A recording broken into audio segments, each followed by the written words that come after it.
You might be wondering, what will happen if there's an economic collapse? What are we going to be faced with? What are some of the things that are going to be coming into effect in the time to come? Well, let's look currently at some of the things that happened for a brief moment of time. September 11th, 2001, there was a staged terrorist attack.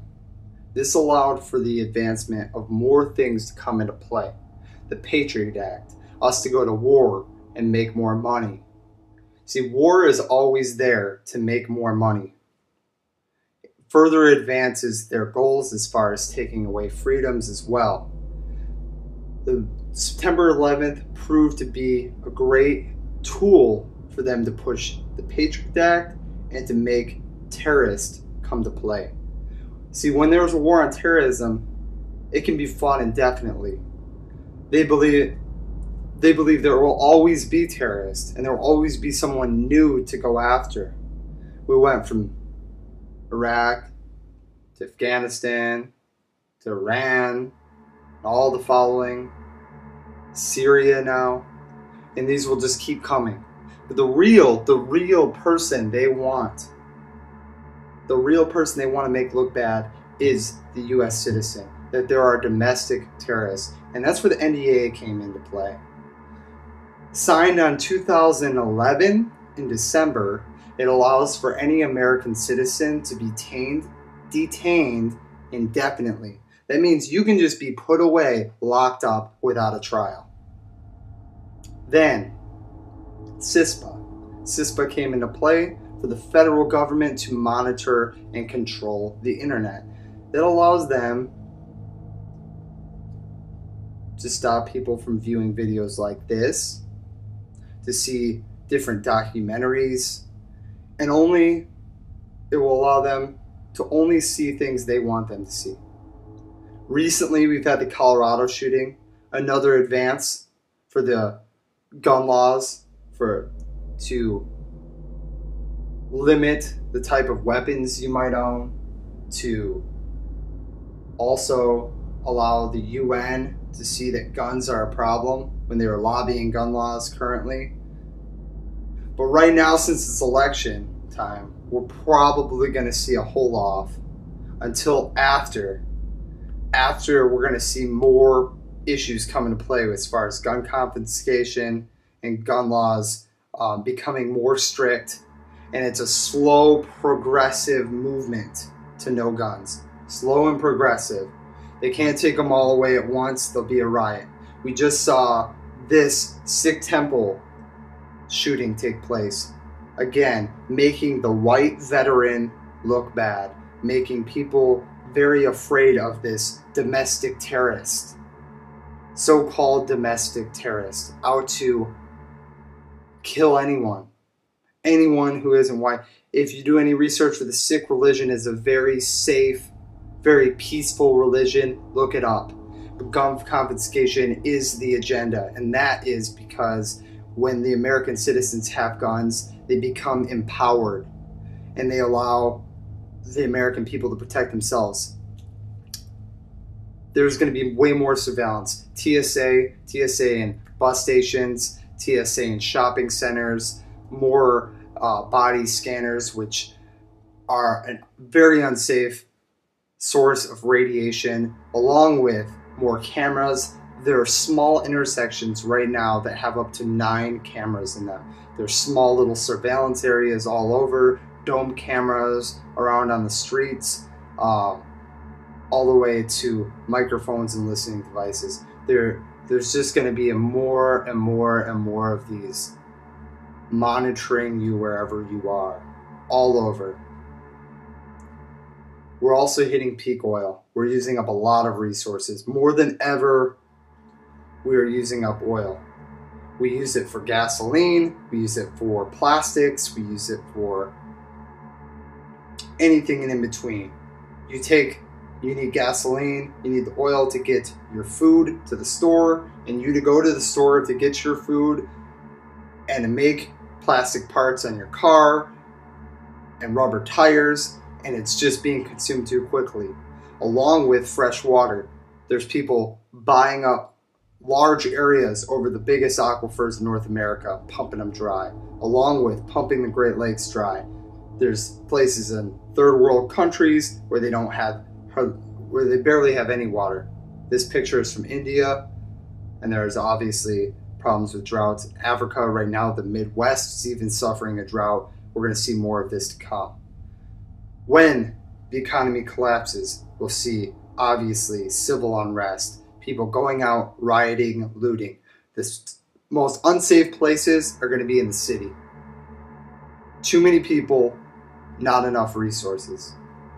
There's going to be cars set on fire, people being killed. If the best way to survive is to get out of the city as quickly as possible and as safely as possible. Avoid the rush and avoid the crowds. There's obviously going to be natural disasters. These are imminent no matter what. So being in a hurricane-prone area or tsunami-prone area or an earthquake-prone area will not be your best choice of a living environment. Also, whether or not you believe in HAARP is obviously up to you, but those are some issues you might want to consider. How it will happen: there will be a global pandemic. A mass amount of people will then die. A large amount of them will be taken to FEMA camps / fusion centers, whatever you want to call them, areas where they can be cordoned off. The sick people here, the non-sick people here, and whoever they want to make sick, whoever they want to take, and mass extinctions will take place. A mass killings of populations will take place. And this will be used to bring down the number of humans from 7 billion to their goal of 500 million. This will allow efficient sustainability upon the planet. This right here is the map was a picture of the possible fusion center locations. But FEMA camps are a threat, and it would not be a wise choice to go with these people to these FEMA camps. But you may be in a position where you cannot make that choice, and you may be forced to get on. In that event, you need to try your hardest to get away from there, get away from the cities. The Georgia Guidestones, if you don't know of, gives a guideline of post-apocalyptic orders. The recommendation of keeping and maintaining 500 million people on the planet, living with nature harmoniously and not being a cancer. Gives a lot of information, some of it which I agree with. Most of it is good instructions, but the problem is we've already reached that. And people who know that we have these issues know that we need to bring it down to this. The stones, no one knows who the stones were created by, except one man. They won't give out the name. There will be a one world currency, probably not with coins or paper money, but more along the lines of an RFID type chip. Allows for easy tracking of who buys what, and also allows for people to get shut off from the system, allowing them or making them, forcing them to live off the land. Living off the land is probably your safest bet, and people will eventually revert back to tribal living and building huts, living out of tents, living out of makeshift places, and abandoning their homes in the cities and suburbs because they will find that it becomes too unsafe. And they will tribe up, they will group up with people for safety and to increase their survival. So what can you do to prepare? That's the most important thing right now. You need to look at long-term sustainability. Don't be so concerned with your 3-day scenarios. Although it is important to have a bug out bag of some type, to have those type of things, but don't be concerned with them. You need to have a way of heating your home if you're in an area where heating is necessary. Well, it's as simple as having an axe and a file to sharpen the axe and being able to cut wood and burn it to heat your home. Also, learning farming techniques, how to cultivate the land, what type of crops to grow, when to grow them, how to harvest them. All these type of things should be learned and acquired and kept in books and not on your computer, because if you cannot power your computer, there's no way to take that information with you. Start farming now. That's your best bet, so you have the experience under your belt.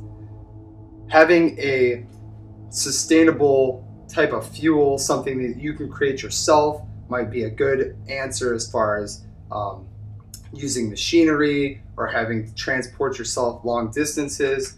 Biodiesel could be a good resource for you to look into being able to cultivate and produce. Also, you need ways to defend yourself. You need to have enough ammo and weapons to do so. I recommend having a service pistol, an assault rifle, a long-range rifle, along with a bow, a slingshot, things that can be used over and over, a blowgun, things you could use for long-term hunting and also defense. Having food storage for as long as you could, as long as you can maintain that for maybe possibly 6 months to a year, even 3 months or more, that will allow a smoother transition into farming and living off the land, in addition to being able to have spices and things like that to add to whatever foods you're making. Your greatest tool is your mind, your brain, and taking all the information you can and inputting it into yourself. Mathematics, science, engineering,